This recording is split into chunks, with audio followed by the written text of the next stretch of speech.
Good evening, everybody. I'm Jann Scott. This evening we're going to watch the interview with Chief Tom Koby and some of the print media people. Following that, we'll talk a little bit about what took place this evening here in Boulder. Chief Koby has come out and announced that he will talk to the press. He has picked 5 local print media reporters to talk to, which we think is a wise idea, because you can never really trust television, nor can you trust radio, nor can you trust the media in general. So he picked the people that he felt would give him the fairest shake on this. Also, Channel 8 has recorded this entire event C-SPAN style, and the police department has given us permission to run this program both here in Boulder on public access Channel 54 and in Denver on DC TV Channel 57 and 54, and we will present the entire interview that's about to take place here in the city of Boulder, unedited. Jann Scott, coming up next, the interview with Chief Koby.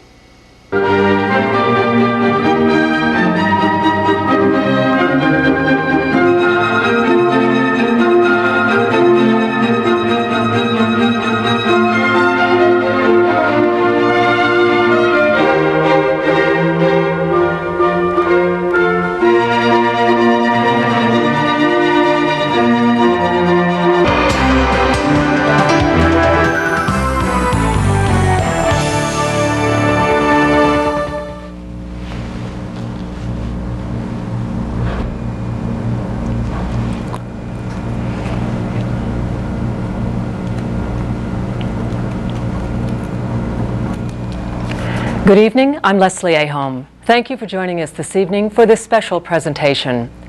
We're broadcasting from Municipal Cable Channel 8 in the Boulder Public Library. This evening's program is an opportunity for Boulder Police Chief Tom Koby to address the citizens of Boulder and for some of our local media to ask questions. Let me start by introducing Boulder Police Chief Tom Koby. Welcome, Tom. Thank you, Leslie. I'd like to introduce our media guests, Jim Burris with the Boulder Planet. Welcome, Jim. Good evening. Alli Kupski with the Boulder Daily Camera. Welcome, Hi. Alli. Ron Baird with the Colorado Daily. Thank you for joining us, Ron. Mike McPhee with the Denver Post. Welcome, Mike. Thank you. And Kevin McCullen with the Rocky Mountain News. Welcome, Hi. Kevin. Thank you.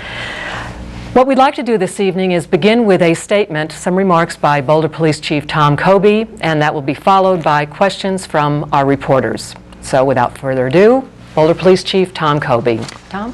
Thank you, Leslie. 2 weeks ago today, a violent criminal act took away from this community one of our innocents, Jon Benet Ramsey. She did not deserve to be killed, for she had done nothing in her young life to harm anyone. We are grieving as a community for our loss. I hope to use this forum as a means to aid that process. I hope to provide insight into this event that has been difficult to communicate because of the inherent conflict between the media's desire to provide all the information they can obtain and the Boulder Police Department's desire to protect the integrity of our investigation. I've had many members of this community ask me about comments indicating that there's a killer loose in our community. The question this raises, is there a need for community members to be fearful? There's no question that there's a person or persons responsible for this act who have not been apprehended. It is my advice now, as it is at any time, that we need to be vigilant with respect to persons who might do us harm. But this needs to be kept in perspective. In this country, for the last 2 years, 65% of the homicides have been cleared. That means that in 35% of the cases of murder in the United States, the person responsible has not been apprehended.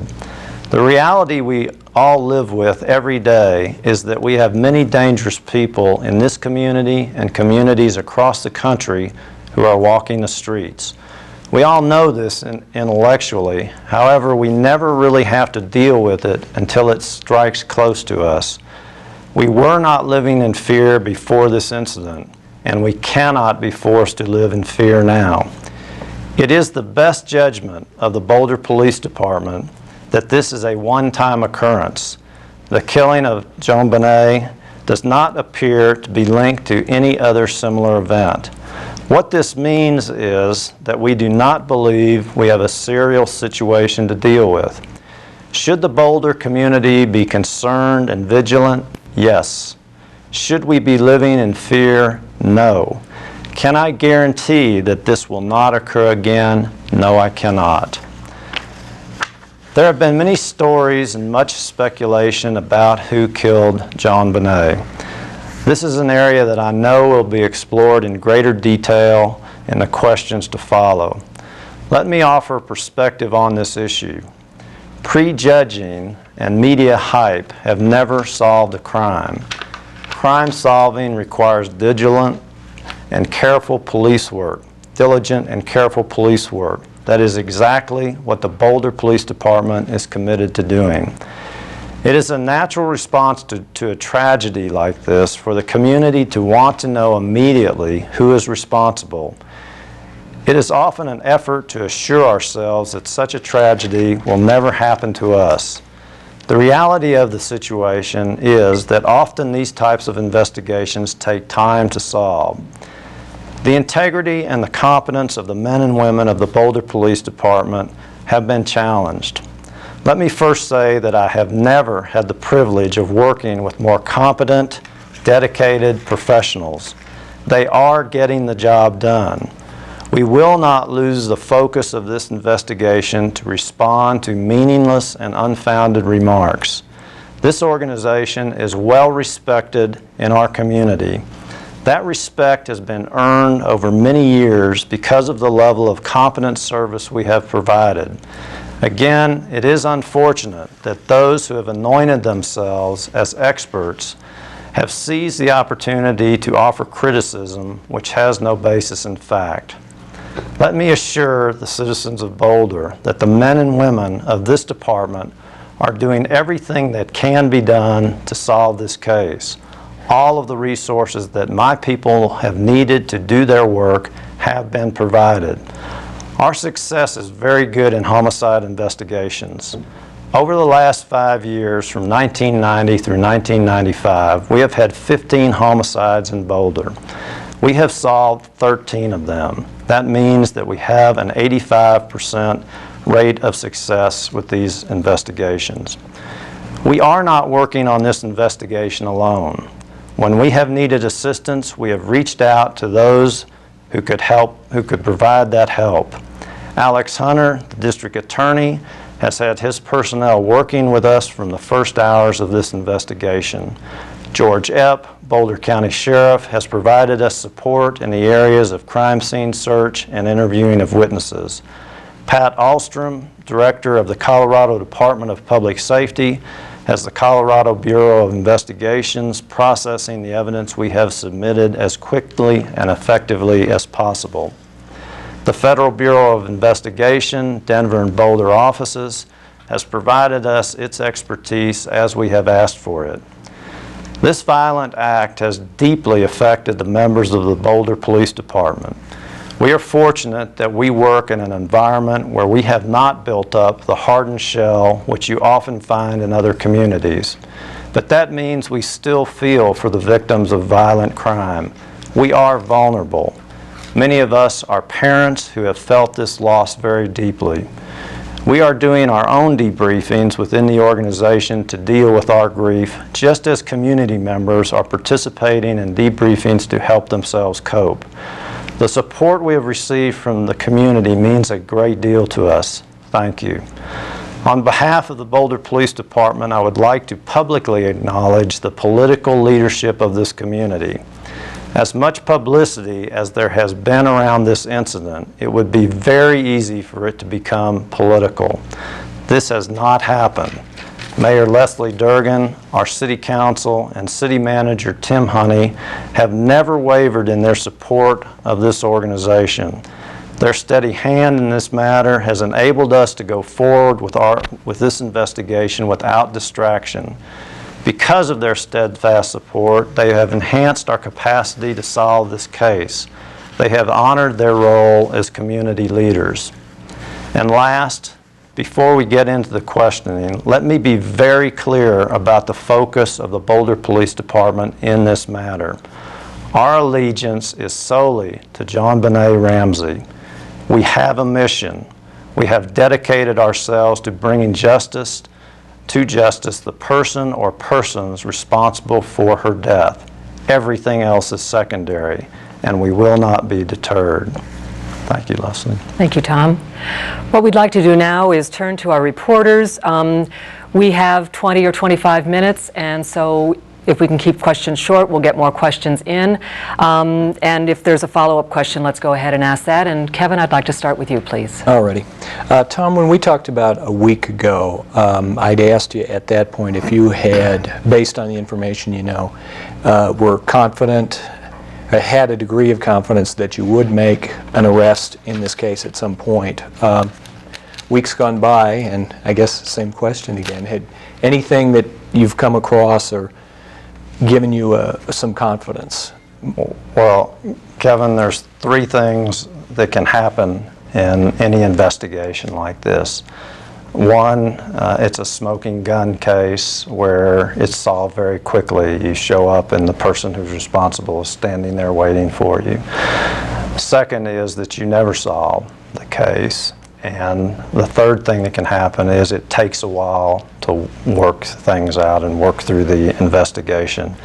This case, it's obvious, is not the first situation. It's an investigation that is complex and complicated and will take some time to work out. Alli? What can you tell us about the girl's death? Can you discuss the time, the location, whether she was killed in her bedroom or in the basement? Can you talk about whether she was tortured or whether she died quickly? You're going to have to be a little more specific than that. As you know, one of the difficulties that we're dealing with is the desire for great detail that is a media interest, but has a negative impact on our ability to solve this case. And so it's very difficult, impossible for me to talk about specifics, particularly the list that you just ran off, without considering each one closely because of their potential impact, negative impact on our ability to resolve this investigation. So, try again. Okay. So you cannot discuss then the time. I've heard that she was killed in her bedroom. Can you comment on that fact? Alli, again, I'll just repeat myself. I cannot comment about those things that only the person or persons responsible might have knowledge about and the police investigators might have knowledge about, because that has a negative potential impact on this case. Okay. Jim? Are you confident that the evidence gathered in this case was handled properly? I'm very confident of that. In fact, we have utilized a great deal of technology in collecting the evidence. One of the difficulties in this case is the amount of evidence that we have collected, and that evidence has to be processed, which is going to take some time. Ron? Yeah, Chief, early in the investigation, I think it was Leslie at the press conference confirmed just about the first and only fact that you guys have released, and that was that the older siblings were out of state at the time of the murder. Is that? Time, I think I used the word incident, but... Incident, okay. Are you still comfortable with that, conclusion? Yes, we're comfortable with the things that people have told us, that we have verified those facts. Mike? Tom, quite a bit of information has come out about the police investigation the morning of December 26th. For everyone who's confused now, can you reconstruct exactly what happened? And I have two specific issues I'd like you to address. Was the family interviewed after the body was found? And did police search the house after the 911 call, but before the body was found? Well, you've loaded up three things, and it's going to take they're me all some part time. of the It's going to reconstruction. take me some time to work through that. I think what people have a hard time understanding is what was going on in the early hours that morning. And you have to understand that what the Boulder Police Department was originally called to respond to was a kidnapping, an in-progress kidnapping, in that the little girl was gone. Her parents got up and found her gone. And so the officers who responded set up and followed the procedure for dealing with that kind of a situation, which means that they did a preliminary search of the house. And remember, this is a very big house. It took us 8 days to work through this house. And they were just trying to determine if there was anything obvious that they needed to pay attention to. The police did this. The police did that. And then they shifted into managing, putting themselves, putting in place what they needed to manage what they assumed was going to be an ongoing event that had timelines attached to it and other things. And they immediately started calling in additional resources. We were gearing up to manage a kidnapping situation. That included calling in the FBI, bringing the FBI in from both the Denver and Boulder office. The Denver office sent down some of their specialty people in this area. And so that was what was going on. We were managing an incident that we anticipated was going to be ongoing, and there was no reason not to believe that it would.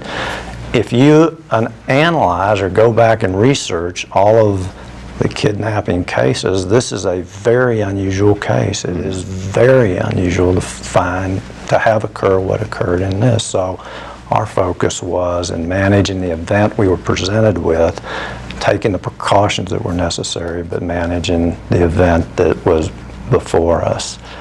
Okay, did I hit the other two parts of that? No, not yet. Okay. You did say that the police searched the house. Correct. Before the body was found.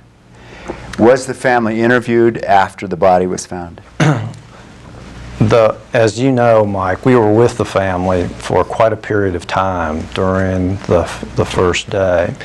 And there's a difference between talking to the parents and being able to interview the parents. There's no way to interview parents at that point in time. Mm-hmm. It's impossible. And so were we communicating with John and Patsy? Yes, we were. Were we interviewing John and Patsy? No, we weren't. That would have been totally unreasonable at that point in time. Kevin? That leads into another question, Chief. The other oft-asked question is, has a time yet been set up for your detectives to meet with the family to talk to them about events? We continue to work with the attorneys representing the family to try to establish communication that will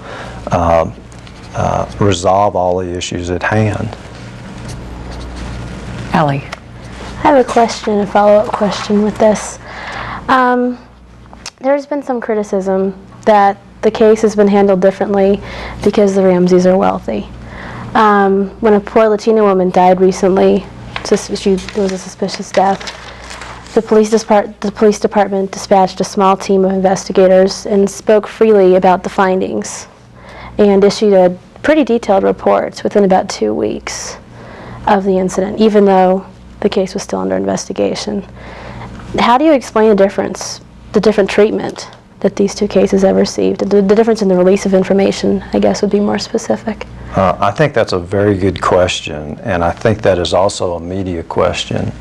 Why has the media given so much attention to this case and literally no attention to that case you just described?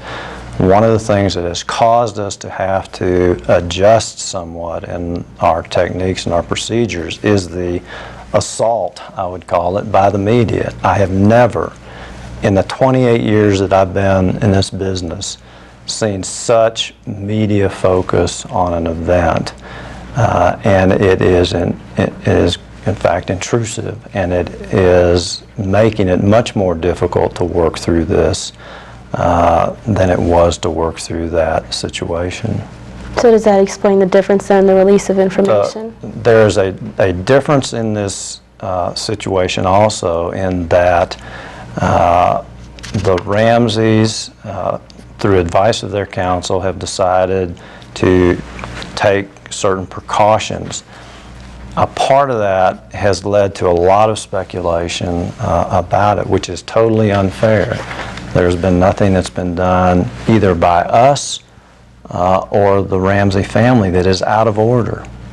And so I think the notion that we have treated them differently is actually, any legal expert will tell you that we have handled this case exactly the way it needs to be handled within the guidelines and procedures of the criminal justice process. What makes it appear different is this, that we are all gathered here having to sort this thing out for this community to try to get some leveling in all of the confusion that exists out there about this case. And I think that's a very good question to have asked. I appreciate it. Well, I had one quick follow-up question with that. Jon Benet's death was the first official murder of 1996. Should another murder occur this year, should the family of the victim expect the same sort of attention with 30 police officers from various law enforcement agencies solving their loved one's death? I think if you go back and assess the homicides that Boulder has had, because they are very infrequent events, what you generally see is a very similar response. Our whole investigative detail responds in the initial parts of the investigation to draw in as much information as is needed. If you go back and look at the Basemar homicide a couple years back, literally the whole investigative division was out there. We printed the whole theater inside and out. It took several days to do that. You don't see that level of dedication to homicides investigations in many places in this country. So again, it gets back to what I said earlier in terms of our track record. We have a very good track record in bringing resolution, bringing the resources to bear on the investigation that is necessary to bring the investigation to a successful conclusion. And that successful conclusion is in a successful prosecution. Okay, for us it is not just saying, here's who we think was responsible for this act.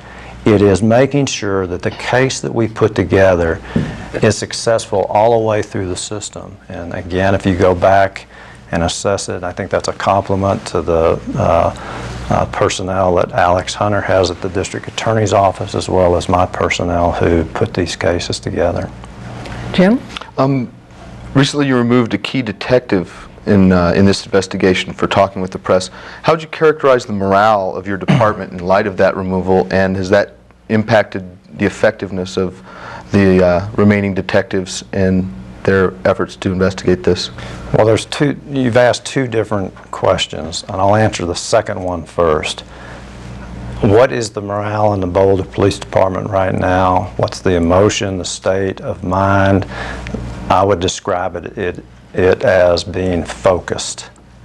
This organization is focused on the work ahead of us and focused to the extent that the distractions around us are not going to knock us off course. The situation with Sergeant Larry Mason is an unfortunate example of what's happened in this case in the handling of it by the media. This is a man who's given many years of good service to this community. A certain set of circumstances developed that required us within our normal processes of the police department to ask him to step aside for a while we investigated those to make sure that there weren't any improprieties. And as a matter of fact, I have put Larry Mason back to work just today. And so again, what happens, and what has happened all through this investigation, is we have tried to proceed normally through this, and every time we do anything, it gets speculated on. The experts, supposed experts, start offering their opinions on it today, as evidenced by the most recent thing that I don't know if any of you are going to ask about today, and that is the reported confession that took place, and I think was offered by one of the major news networks. And so I'm just here to tell you, one of the most helpful things, if you and your colleagues would like to help us, it would be to back off a little bit and give us some room to do our jobs. Ron? Yeah, Chief. So the officers, the first officers that arrived on the scene, you said they conducted a preliminary search of the house. Did they look in the room where John Ramsey said the girl's body was, or did they not?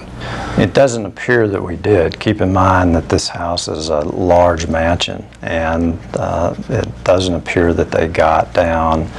That room was down in a part of the basement. It doesn't appear that they got to. Can I ask you one more question? Sure. Was there a search warrant in effect when John found the body? And was he allowed to go through the house looking for things on his own, or was there an officer with him? What had been asked of the Ramseys was, and again, we were still operating under the notion that we had a kidnapping, and we were still waiting for some contact from the kidnappers.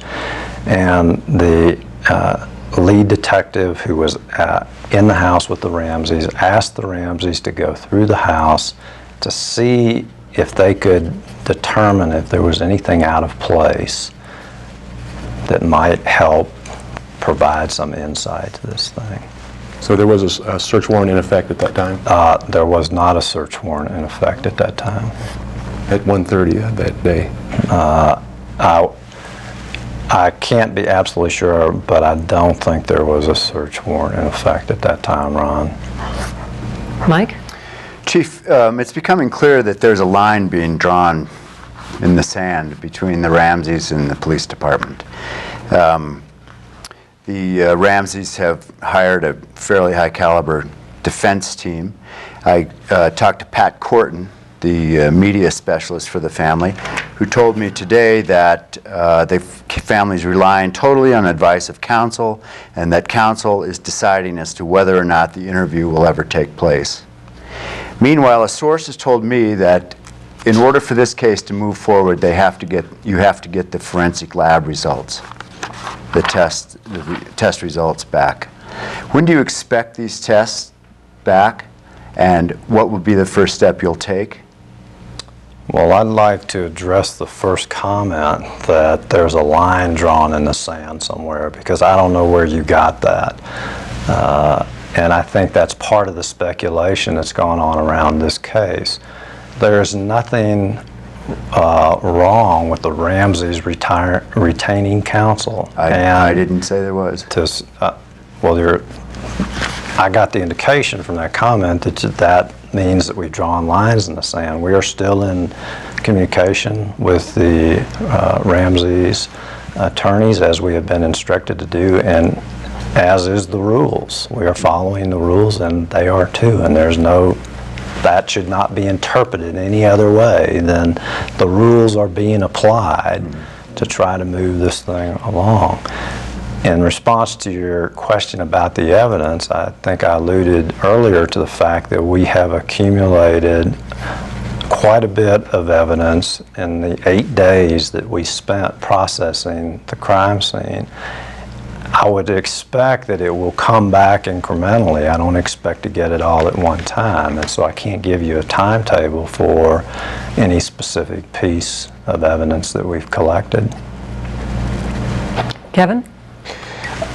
One of the questions that's come up in all the speculation and talk about this case is how police have handled it. I wonder, in the briefing room, I understand that the detectives that had kept a reminder of Jon Benet, pictures of her. And I understand Yes. it's to keep to. Yes. I was hoping you might explain why. Well, And one would assume it's to remind them of what is involved here. I haven't asked them that question, but that is accurate. That they're, and it gets to my comments that this tragedy has taken its toll on the men and women of the Boulder Police Department. They have been hurt by this, and they are dedicated to making sure that justice prevails in this case. Alli. Many people, including officials from other law enforcement agencies, have criticized the department for not thoroughly searching the Ramsey house and securing it immediately after police responded to Patsy's 911 call. What do you think the officers did correctly, and how would you have them respond differently? I talked to a wise man yesterday, and he gave me a piece that I was hoping you'd ask me something like that. And the comment that this person gave me is this: the less you know, the easier it is to give advice. And I would simply say that those people, and I quite frankly have not heard from many police professionals with that opinion. I've heard just the opposite. I've been in communication with police, respected police personnel around the country, and most legal experts will tell you, police officials and legal experts will tell you, we've done it just right. And so I simply take exception at the opinions that the people you have talked to have offered. Jim? How much experience do you as chief, and does John Eller as commander of the detective division have in investigating homicides as detectives? I have no experience running a homicide investigation. I have 28 years in the business with a lot of investigative experience, undercover experience. I was a robbery detective for 3 years doing major robbery investigations. I ran an investigative unit for 3 years, burglary and theft in Houston, which had a caseload of 10,000 cases a month. And so I have a lot of investigative experience. I don't have John's resume in front of me, so I won't try to speak to that. But John has also been in the business and has worked in all facets of policing over the course of 28 years. In fact, I think he's been in the business about 6 months longer than I have. And so all I can offer you is that we have been in this a long time and have a lot of police experiences. And what we know enough about is if we don't know the answer, we go ask, and we are not caught up in our egos and our pride, and we have done that a lot. But managing a case, whether it's a homicide investigation or any other major kind of investigation, has many of the same aspects to it. And we have people within the investigative division who also have a lot of investigative experience and who have been involved in the homicide investigations that we have had over the last several years. Ron? Yeah, Chief, two things have been reported so often in the press right now that they're being reported as fact, and you guys haven't really said officially yet. But was she sexually assaulted in some way, and did she suffer some kind of head injury? I know you don't want to be specific, but those things are stated as fact in almost all the press coverage anymore, and you guys, still have been kind of silent about it. Can you put an end to that here? Does that answer your question? Silence continues. If you go back and stack up all of the media things around this and compare them, it's absurd. And it's almost like, why would you even want to comment? Because somebody's going to create some other scenario that you're just going to have to comment again, on top of the fact that it has relevance to the case investigation. So the direct response to your question is I don't care to comment on that aspect of the investigation. Wait, we weren't going to get one of those tonight. Mike? Chief, a number of people around the country who we've contacted suggested that you should bring in consultants, especially because this is such a high-profile case. But you appear to be tightening the core of investigators more and more. You've released Sergeant Mason. You, as I understand, the Sheriff's Department is no longer involved in the investigation. The DA's office now claims it hasn't been briefed in 2 days, short of Alex Hunter. Would you respond to that? Well, I was in a meeting with Alex Hunter, Jack Wise, and Pete Hofstrom, I think it was yesterday. I'm not sure what you're asking. What we have, the way that we have managed this case, we think fits the situation that we have at hand. And I think we are the only ones that can make a judgment of that. And again, I'm not too concerned what somebody from Chicago, Miami, or wherever you got that bit of advice. I'm not too concerned, quite frankly, about what their position is on it because they don't know anything about it. It appears that you're becoming more and more concerned with tightening leaks, stopping leaks, and community favor than you are with using all the resources in the community. I think that's a misperception on your part. Yes, we are concerned about maintaining the integrity of the case. And you know as well as I know that how many media people are in Boulder right now? 300? We have been absolutely barraged by media, and we have a responsibility, Mike, as you know, to maintain the integrity of this case so that when it gets to trial, that won't be an issue, that it's already been tried in the media. Mm-hmm. And so the perception that we are being very careful and very cautious with the information that we have been able to hang on to, that we haven't had somebody go after. That's just the way it's got to be, and that is good case management. If I could just follow up, I feel that you're being overly cautious, and that's resulted in this this meeting tonight. Every time I've written a story about you that explains the procedure or the philosophy and not the details of the case, it seems to have a very good effect on everybody. I'm more than comfortable and have returned every one of your calls to provide you any information you want about how we procedurally do things. What I will not talk to you about is the specific procedures that we are following in this case and the specific facts of this case. I disagree with you. I think we have time for one more round. Kevin? Well, to enumerate, or hoping you might elaborate on something that you said last week, Tom. You said it's not OJ and it's not LA here in Boulder. Our guy won't walk, which some people, you know, given the way this case has gone, people interpret words almost as if it was coming from the late Kim Il-sung. You know, what direction is this going? So I guess my question is, I would assume you meant about the media, the frenzy that followed, but if I can remember what we were talking about last week, I think the reference is that we are not going to have this case tried in the media. Alli?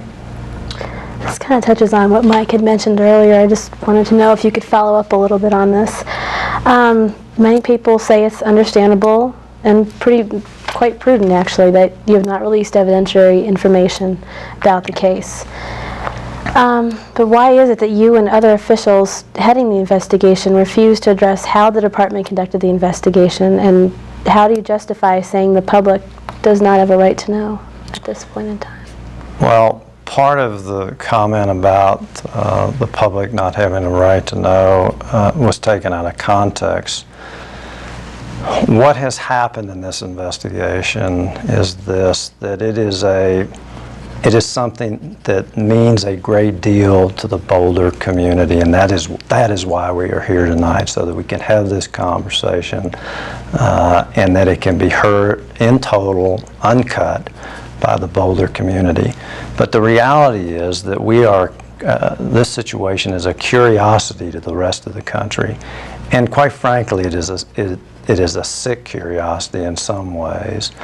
To give you an example of that, a call got through to me a couple of days ago from someone who lives out of state, and it was giggling and laughter, and it was Chief. I was at work late in my office one night. It says, "Chief, we're sitting around a table playing Clue and substituting the situation for what you have in Boulder. Who was it? The dot, dot, dot, dot, dot, with the dot in the this or that room."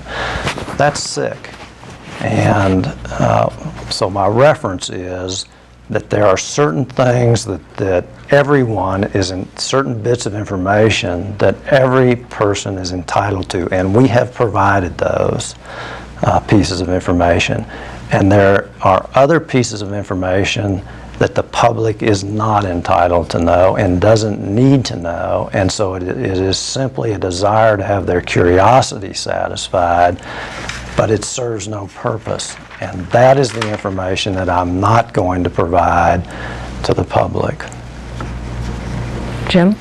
What's been the nature of your conversations with the lawyers and investigators representing the Ramseys?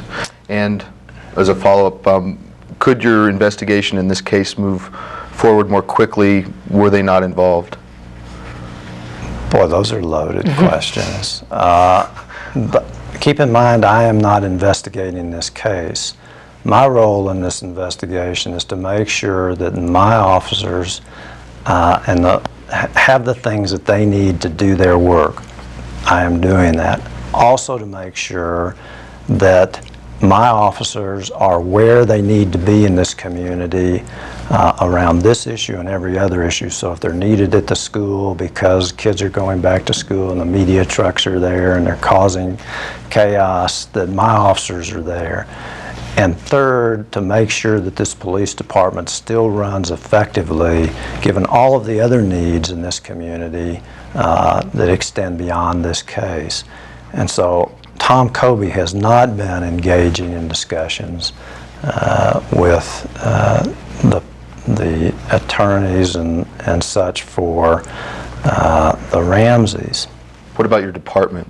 What has been the nature of Again, I can't respond to that because I haven't been present for those conversations. Would the investigation move more quickly without the Ramseys having representation?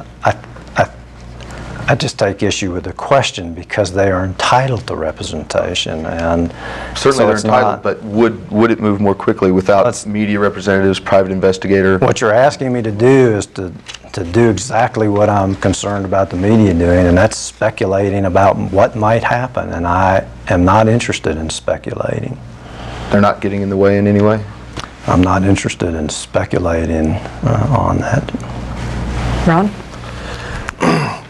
Yeah, I guess the line is it's gone so far is that you have no suspects and you haven't eliminated any suspects. Is that? Yes, that's the nature of this kind of investigation. So, I mean, hasn't the list shrunk a little? I realize that's kind of like contradicting what you're saying, but have you gotten enough evidence in that you're looking in any particular direction more than any other now? Well, I think it's fair to say that, you know, the list we started with on day one was very long. It is not quite so long. We have accounted for some of the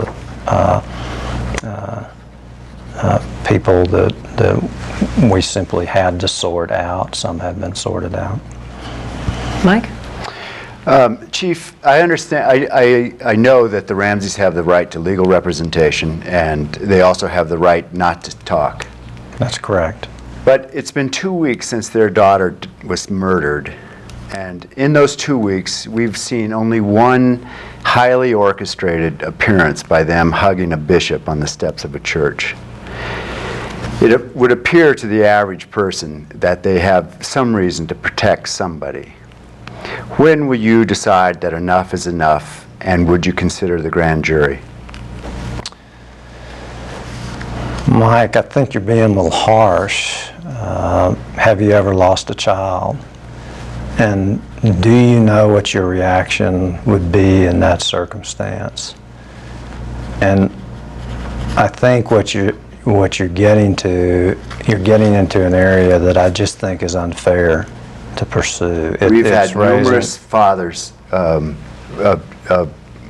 had numerous fathers who have lost their children say, "We went to the police and offered everything to help the investigation." And that was their case, and that was their situation, and that is not the situation that the Ramseys have found themselves in. And so to prejudge people, to offer that, which essentially is what you're throwing out on the table, is let's prejudge these people, only adds to their pain, their grief. And I am not going to engage in that discussion. I'm not speculating that one of them is a suspect. I'm saying that 2 weeks of silence causes the average person to wonder, why are they protecting someone? Mike, go back and look at, part of the distortion here is what has and what has not been provided by the Ramseys. They have given us hair samples, blood samples, handwriting samples. They have participated in this investigation. What people are concerned about, they don't understand. And because they don't understand, they're going to speculate. And I'm simply saying that our responsibility is to follow the rules and maintain the balance that is required under the legal process. And that's what we are doing. Kevin, last question. Tom, it's just going back to the initial moments of when, at the time Jon Benet's body was found, was there a concern now at all that some evidence, some crucial evidence that could link, establish pretty firmly in court who the killer was, might have been lost in those first initial minutes of discovery, or not? All indications are that we did not. Again, that can be speculated on, but all indications are that we did not lose anything. Thank you all. Before we close the program, Chief Koby would like to make a couple of comments. Tom? Thank you, Leslie. And thank all of you for participating. I know it's been hard on you as well. In fact, I have great empathy for the situation that you're in. I'd like to close with this. First, that the Boulder Police Department has this investigation well in hand, and it is our intention to bring it to resolution through successful prosecution. Second, our community is now in the healing process to recover from this loss. If you have not been part of one of the many debriefings that have been offered during the last 2 weeks and feel like you'd like to have some assistance in dealing with this tragedy, please contact the Mental Health Center, the Boulder Police Department Victim Advocate Unit, or your place of worship. And last, I'd like to say the members of the Boulder Police Department continue to provide for the well-being and safety of this community. The citizens of Boulder do not expect you to be perfect. What they appreciate is the effort and the concern that you have shown them.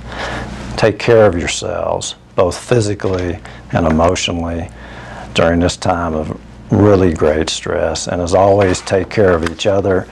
And I just want you to know how much I respect and admire each and every one of you. Thank you, Leslie. Thank you, Tom. Thank you for joining us, and for all of us at Channel 8. I'm Leslie Aaholm. Good evening.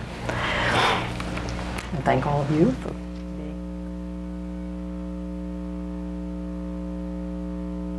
Koby made it very, very clear, especially when he was talking with Mike McPhee from the Denver Post, that he wasn't going to tell him anything.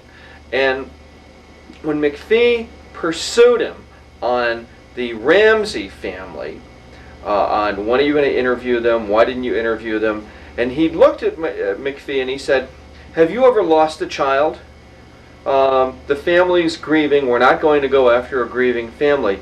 I mean, Koby might as well have come right out and told him then, look, the family's not a suspect.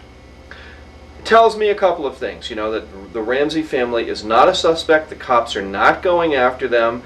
If they were going after them, they would have gone after them already. But Koby, keeping true to his word, he didn't comment on it. He didn't say, well, they're a suspect or they're not a suspect. But he basically kind of gave it away. You know, this probably can't be used in a court. But I mean, if he told the media anything tonight, he told the media that the Ramseys are not suspects. Okay, were they suspects? You know, I mean, there's a few things. Forensics have gone in how long ago? 10 days ago. You know how long it takes to do a semen analysis, blood analysis? 20 minutes. You can bet that they got the hair follicles and the semen analysis, and if there was any for that matter, and blood analysis back. And it probably showed that the Ramseys didn't do it. That's my guess. Koby also made it very clear that when we had the murder of the 61-year-old man at the Basemar Shopping Center, at the theater there, the Basemar Theater, what did it take them? 3 or 4 months to solve the murder, and they worked meticulously on it. Nobody thought they'd ever get it solved. There was a case where a couple of young men walked in and shot the night manager dead and stole his money. Well, it was one of those cases that was hinging on a thread of information that finally came in, and they solved the case. And he said we're doing the very same thing here. Sent a clear message to television and radio in this, a clear message to the national media. You're not going to do an OJ here in Boulder. You know, we're not going to trivialize this. You're not going to turn this into a circus. You're not going to turn this into a carnival. You go find an airplane crash to, you know, to thrive on. He didn't really say that, but you know what he did say? He said that our fascination with this kind of case is sick, and he's right.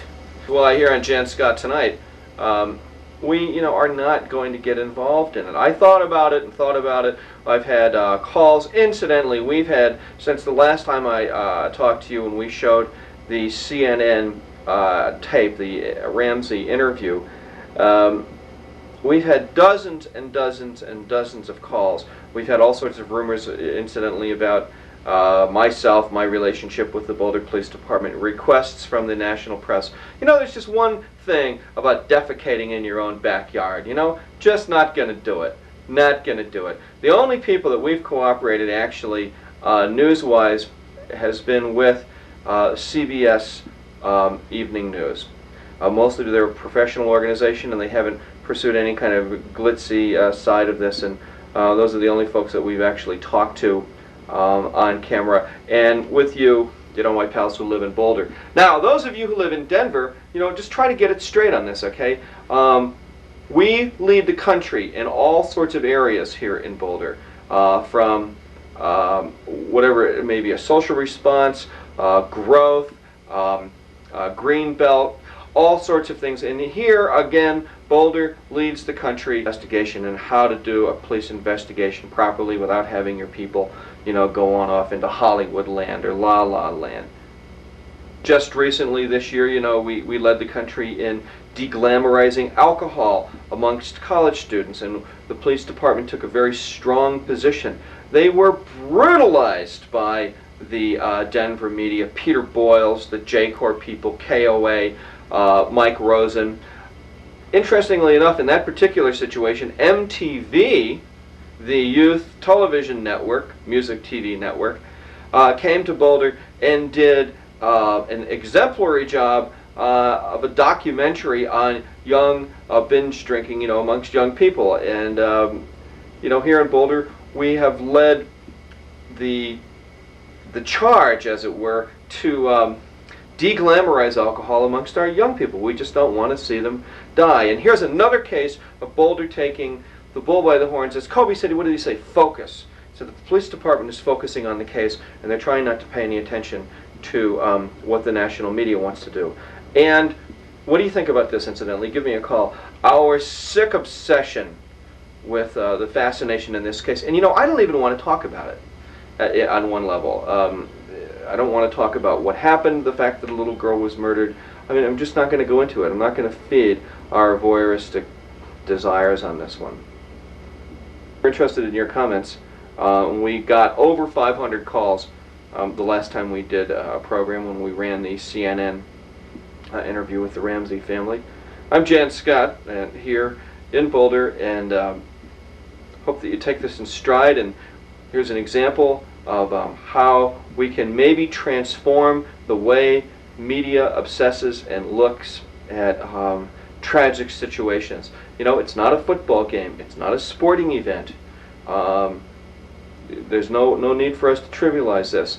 So we're doing it here in Boulder, and those of you in Denver, maybe you can learn how to do it. You can turn off the television, Channel 7, KOA, J-Corp, Peter Boyles, any station. Turn off any radio station or any TV station, Maury Povich, the entire all the national media shows. Let's get it back to some old-fashioned values about what's right and what's wrong, and let's start to look at things in television that's healthy for us. Let's start to do that. In Boulder, we're already doing it. What, 3 letters to the editor in the Boulder Daily Camera about this particular case? People just don't. In our town, we're pretty sophisticated, well-educated sort of people. We don't want to turn this into some kind of golf match. It ain't it. Well, only a word to the national media who have come here in Boulder. Look, you're not welcome. Go away. Really, just go away. Go find an airplane crash or some serial killer. Go whatever. Just actually, what I'm really saying is go change. Some of you, all of you, should be really ashamed of yourself. You're whores, pimps, and hookers, and quite honestly, you've decided to come and feast in the wrong community. You're biting, and you know what you're getting? You're getting concrete. You're sinking your teeth in and we'll get a good juicy piece of this, and you're getting a good juicy piece of concrete. You like it? No, you don't. Go away, change. Learn and change. We are here to teach you, national media. That's our goal in life. We have all these cutting-edge people who live in our community, and we're not really interested in any of the crap that you have spread across the country, and you've come to one town where you're not going to spread it. Just learn and change. Be educated. I'm here to teach you, and so is the rest of the town. We're just an example. I mean, there are a lot of people that think like me. We fight about a lot of things. On Jann Scott Tonite, there are at least 50% of the people in this town that do not like this TV show, and 50% that like it. But since we've been talking about this Ramsey situation, the Jon Benet murder, in a straightforward way, and taking the high road, 90% of the phone calls that we've had, 99% of the phone calls and response that we've had to this TV show is, hey, thanks for talking about this in a straightforward way. The whole community is united in that. We are united here in Boulder on this issue. And to the national media, once again, leave us alone. We'll solve our own crime. We don't need you. And see ya. And to those of you in Boulder, have a good night. And we'll see ya in the coffee houses and on the street. Denver Bagel Diet Bagel. My favorite bagel? Yeah. Mine are the onion bagel. Onion bagel. So going into Bernie's Bagels, see what it rates like.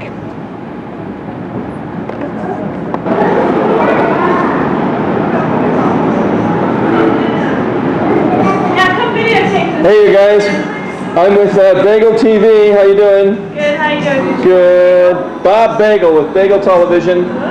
Here visiting Bernie's. Do you recognize me? Hi.